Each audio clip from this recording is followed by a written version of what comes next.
તો હવે જોઈએ 15મા સમૂહના તત્વોના રાસાયણિક ગુણધર્મો. રાસાયણિક ગુણધર્મોમાં સૌથી પહેલો ટોપિક છે ઓક્સિડેશન અવસ્થા.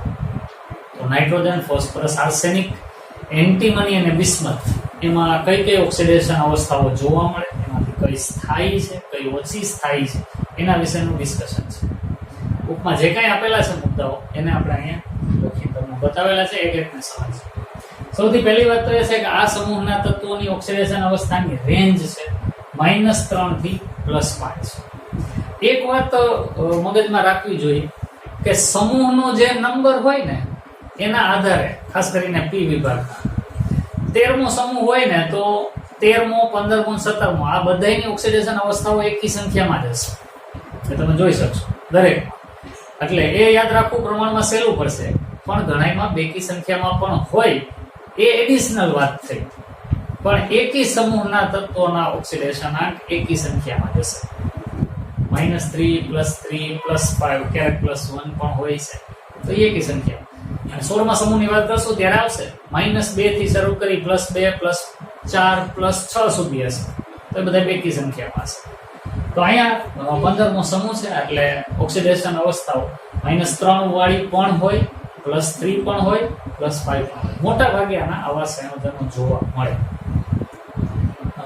પછી એમાં પાછો ફેરફાર થાય રાખે. જો ઉપરથી નીચે જઈએ એટલે નાઇટ્રોજન, ફોસ્ફરસ, આર્સેનિક, એન્ટીમની અને બિસ્મથમાં નીચે તરફ જાવ ને તો -3 ઓક્સિડેશન અવસ્થાની સ્થાયીતામાં ઘટાડો થાય. તો સિમ્પલ વાત છે, આપણે લાસ્ટ વિડીયોમાં જ કીધું હતું કે આ બે અધાતુ છે, આ બે અર્ધ ધાતુ છે, બિસ્મથ તો ધાતુ છે. તો ભાઈ ધાતુ હોય ને ત્યારે ઋણ ઓક્સિડેશન અવસ્થા ધરાવી ન શકે. તો સ્વાભાવિક છે કે -3 એ ધાતુ વાળા તત્વમાં તો ન હોય, એટલે બિસ્મથની -3 ઓક્સિડેશન અવસ્થા શક્ય નથી. ઉપરથી નીચે જાવ તો -3 ની સ્થાયીતા ઘટે છે. એનો અર્થ એવો થયો કે આ લોકોની ઓક્સિડેશન અવસ્થા માઇનસ હોય, આની પણ ક્યારેક હોઈ શકે, પણ એ ઓછા સ્થાયી હોય. બિસ્મથની -3 ઓક્સિડેશન અવસ્થા વાળું સંયોજન બનતું નથી. એમાં ભાગ્યે જ -3 જોવા મળે, કારણ કે સ્ટેબલ ન હોય, મેટલ છે, એને ઇલેક્ટ્રોન ગુમાવવા ગમશે, મેળવવા નહીં ગમે. પછી આગળ જો કેવો કેવો ફેરફાર થાય છે. -3 ની સ્થાયીતા ઉપરથી નીચે જાવ તો ઘટે છે. એટલું જ નહીં, +5 ની સ્થાયીતા પણ ઉપરથી નીચે જાવ તો ઘટે. આ બધા ઓક્સિડેશન અવસ્થાની વાત છે, સંયોજકતા નહીં.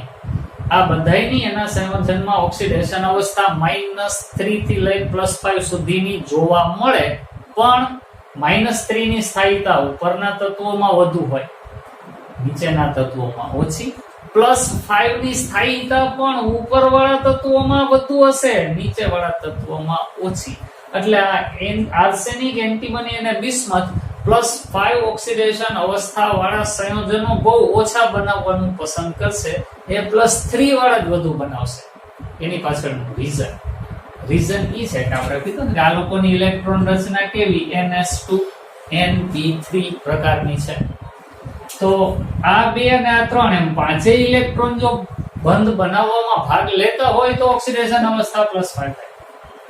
પણ ભારે તત્વો, ખાસ કરીને એન્ટીમની અને બિસ્મથ, એમાં આ s કક્ષકના 2 ઇલેક્ટ્રોન બંધ બનાવવામાં ભાગ લેવાનું ટાળે છે. એટલે ઓક્સિડેશન અવસ્થા કેટલી બને, ખાલી +3. તો s કક્ષકના ઇલેક્ટ્રોનની જોડી બંધ બનાવવામાં ભાગ લેતી નથી. એ ઘટનાને કહેવામાં આવે નિષ્ક્રિય યુગ્મ અસર. +5 ની સ્થાયીતા ઘટે એટલે કે +3 ની સ્થાયીતા વધે છે, એટલે કે s કક્ષકના 2 ઇલેક્ટ્રોન બંધ બનાવવામાં ભાગ લેતા નથી. ઘટનાને કહેવામાં આવે નિષ્ક્રિય યુગ્મ અસર. તો સમૂહમાં ભારે તત્વોની +3 ઓક્સિડેશન અવસ્થા સ્થાયી છે, +5 નથી. કારણ શું?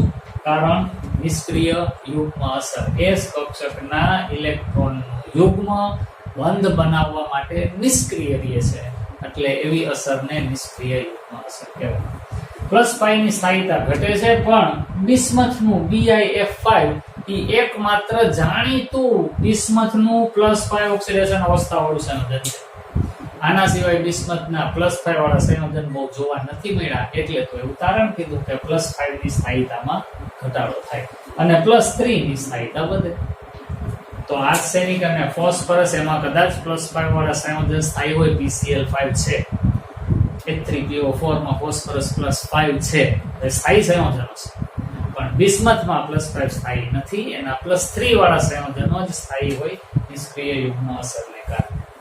હવે જો નાઇટ્રોજન છે એ +5 ઓક્સિડેશન અવસ્થા તો એના ઓક્સાઇડ સંયોજનોમાં ધરાવે જ છે. કેટલાક એના ઓક્સો એસિડમાં પણ હોય, HNO3 માં નાઇટ્રોજન +5 અવસ્થામાં છે. આવું જ્યારે પણ આપણે બોલીએ બાળકો, ત્યારે તમે અમુક એવા સંયોજનોને યાદ કરો કે જેમાં અહીંયા આપણે લખેલા છે એવા ઓક્સિડેશન આંક તમને જોવા મળ્યા. તો નાઇટ્રોજન HNO3 ધ્યાનમાં લ્યો, +5 ઓક્સિડેશન અવસ્થામાં છે, પણ એ +1, +2 અને +4 ઓક્સિડેશન અવસ્થાઓ પણ એના ઓક્સાઇડ સંયોજનોમાં ધરાવી શકે. NO માં નાઇટ્રોજનનો ઓક્સિડેશન આંક +2 છે, N2O માં નાઇટ્રોજનનો ઓક્સિડેશન આંક +1 છે. તો +1 આવ્યું, +2 આવ્યું. NO2 જાણીતું, એમાં નાઇટ્રોજનનો ઓક્સિડેશન આંક +4 થયું. N2O5 નાઇટ્રોજનનો ઓક્સિડેશન આંક +5 થયું. અને HNO3 માં તો 5 છે જ. તો નાઇટ્રોજન +5 તો ધરાવે જ, પણ એના કેટલાક ઓક્સાઇડોમાં એના ઓક્સિડેશન આંક +1 હોય, +2 હોય અને +4 પણ હોય. +3 તો છે જો, +3 ના હોય એવું નથી. N2O3 એ નાઇટ્રોજનનો ઓક્સિડેશન આંક +3 છે. આપણી મેળે આવા કેટલાક સંયોજનો વિચારશું તો આ મુદ્દાને વધુ સારી રીતે સમજી શકશું. તો પાછો એકવાર નાઇટ્રોજન +5 ઉપરાંત એના ઓક્સાઇડોમાં +1, +2, +3 અને +4 ઓક્સિડેશન અવસ્થાઓમાં પણ જોવા મળી શકે. પણ હેલોજન સાથે નાઇટ્રોજન +5 ઓક્સિડેશન અવસ્થા વાળા સંયોજનો બનાવતા નથી. રીઝન છે, રીઝન ઘણા. એમાંનું એક આ કે નાઇટ્રોજનની પાસે ખાલી કક્ષકો નથી વધારાની કે જેમાં હેલોજન પાસે આવેલા ઇલેક્ટ્રોનનો સ્વીકાર કરી શકે. કારણ કે એમાં ડી કક્ષક જ નથી, S અને P બે છે. ટોટલ કક્ષકો 4, એમાંથી S માં તો આખું યુગ્મ પહેલેથી હાજર છે. બીજી વાત એ છે કે હેલોજન વિદ્યુત ઋણતા વાળા તત્વો, નાઇટ્રોજનની સારી એવી વિદ્યુત ઋણતા છે, તો એમની એક નાઇટ્રોજન વિદ્યુત ઋણની આજુબાજુ 5 હેલોજન વિદ્યુત ઋણને ગોઠવવા એ પ્રમાણમાં અઘરું છે. એટલે નાઇટ્રોજન હેલોજન સાથે +5 ઓક્સિડેશન અવસ્થા વાળા સંયોજન ન બનાવે. ઓક્સિજન સાથે બનાવી શકે છે, કારણ કે ઓક્સિજનની વિદ્યુત ઋણતા હેલોજનના પ્રમાણમાં થોડીક ઓછી છે. બીજું, નાઇટ્રોજનમાં +1 થી +4 ઓક્સિડેશન અવસ્થામાં જો નાઇટ્રોજન હોય તો એવું સંયોજન વિષમીકરણ પામી શકે. વળી પાછો આ શબ્દ સમજવાનો રહ્યો. જેને પણ ખબર નથી વિષમીકરણ એટલે શું, રેડોક્સ પ્રક્રિયા ચક્કર યાદ કરો. એક જ સંયોજન એનું ઓક્સિડેશન પણ થતું હોય, રિડક્શન પણ થતું હોય, તો એ પ્રક્રિયાને વિષમીકરણ કહેવાય. આના ઉપરથી એવું કહેવાય કે કોઈ તત્વ પોતાની વચગાળાની ઓક્સિડેશન અવસ્થામાં હોય ને, મિનિમમ એ નહીં, મેક્સિમમ એ નહીં, વચગાળાની, તો એ ધારે તો મિનિમમ ઓક્સિડેશન અવસ્થામાં પહોંચી શકે, જેને રિડક્શન થયું કહેવાય. મેક્સિમમ ઓક્સિડેશન અવસ્થામાં પહોંચી શકે, જેને ઓક્સિડેશન થયું કહેવાય.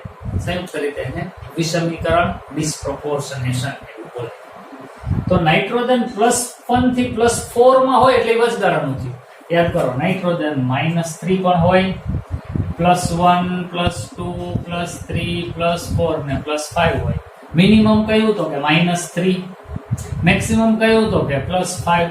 તો એના વચ્ચેની કોઈ પણ અવસ્થામાં જો નાઇટ્રોજન હશે તો એસિડિક માધ્યમમાં, આ નક્કી પાછું માધ્યમ કેવું હોવું જોશે, એસિડિક. તો એસિડિક માધ્યમમાં નાઇટ્રોજન +1 હોય તો એ -3 માં પણ જઈ શકે, +5 માં પણ જઈ શકે, વિષમીકરણ થાય. એવી રીતના +2, +3 કે +4 માંથી કંઈક હોય તો ઘટીને -3 કે વધીને +5 થઈ શકે. તો વચગાળાની ઓક્સિડેશન અવસ્થામાં જો નાઇટ્રોજન હોય તો એ વિષમીકરણ કરે. આપણી ચોપડીમાં લખેલું છે વિષમ પ્રમાણ, એ ગુજરાતી ભાષાંતર કરેલું છે, એની ભૂલ છે. વિષમ પ્રમાણ એવું કઈ એનો મીનિંગ નીકળતો નથી. અહીંયા તમારે વિષમીકરણ એવું સમજવાનું. અંગ્રેજીમાં ડિસ્પ્રોપોર્શનેશન. So if nitrogen is in +1 to +4 oxidation state in its compound, then it will go through disproportionation. It will disproportionate to lower as well as higher oxidation state. So એનું ગુજરાતી કંઈક વિષમ પ્રમાણ એવો શબ્દ વાપરી કર્યું છે. વિષમ પ્રમાણ નહીં, ખરો શબ્દ હોવો જોઈએ વિષમીકરણ. એટલે આજ લખજો, પરીક્ષામાં લખો ત્યારે. ઉદાહરણ આપેલું છે જો અહીંયા HNO2 નાઇટ્રસ એસિડ છે. અહીંયા નાઇટ્રોજન નો ઓક્સિડેશન આંક છે +3. એ દુ 4 માંથી 1 તો 3 ઓક્સિડેશન આંક ગણતા હવે આપણને આવડે એવો કઈ +3 ઓક્સિડેશન અવસ્થામાં છે નાઇટ્રોજન. એ +3 માં હતો એટલે કે આ રેન્જમાં આવ્યું. તો એ ધારે તો +3 માંથી +5 પણ બની શકે, ધારે તો +3 માંથી ઘટી શકે, +1 કે -3 પણ જઈ શકે. તો જુઓ તો આ કેવું થયું +5. તો +3 માંથી +5 બન્યો વૈધો. એટલે આ નાઇટ્રોજન નું આટલી કન્ડિશન જુઓ તો ઓક્સિડેશન થયું. પણ અહીંયા જુઓ તો હમણાં જ આપણે લખ્યું હતું NO નો ઓક્સિડેશન આ કેવો +2. તો +3 માંથી +2 એ બન્યો, રિડક્શન પણ થયું. તો સેમ તત્વનું ઓક્સિડેશન અને રિડક્શન બંને થયું. એટલે આ વિષમીકરણ પ્રક્રિયાનું ઉદાહરણ થયું. ઘણા બધા ક્વેશ્ચન્સ MCQ આમાંથી બની શકે એક જ મુદ્દામાંથી.